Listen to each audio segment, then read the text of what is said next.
afternoon. All right. What strategy can parents use to guide their children away from admiring and emulating negative role model? First thing for me is we need to guide them away from admiring and emulating persons with negative influences through proactive communication, fostering critical thinking, creating a supportive environment in the home, and here are some strategies I think parents can use in order to achieve these objectives. One, be a positive role model yourself. Mirror what it is that you would like your child to be.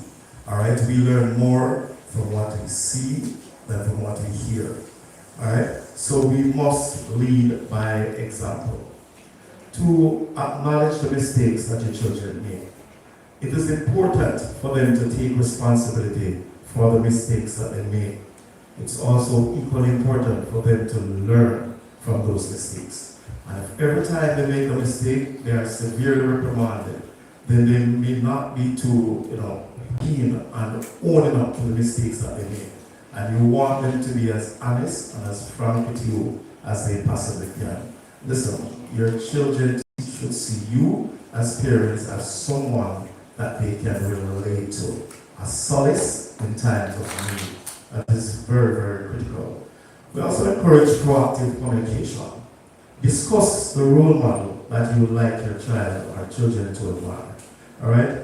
Talk openly as to what this role model should be so that they can understand and reach their own perspective as to the kind of role model that they would like to look up to and emulate. Very, very important.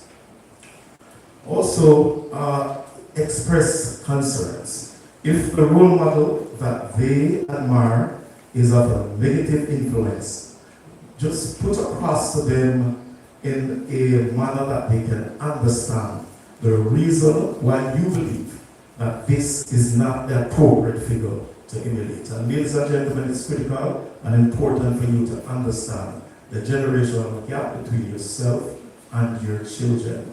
You see and process things sometimes differently from the way they do. And it's very important that you understand this in order to understand them.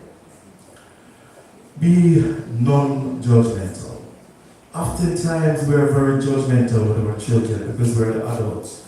We know more than they do. All right, we tend not to see things from their perspective, and we tend to criticize the choice they make.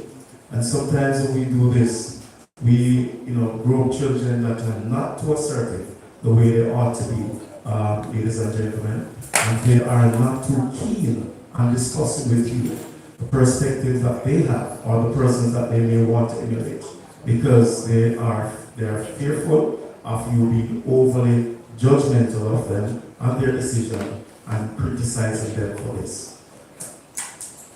Teach your children critical thinking. Allow them to analyze actions and consequences. Encourage your child to think. These are human beings with minds of their own. Understand their own perspective. All right? It's not always your way or my way or the I way. Listen to them, understand where they're coming from, and then you can take a discussion with them from that perspective. Highlight complexity.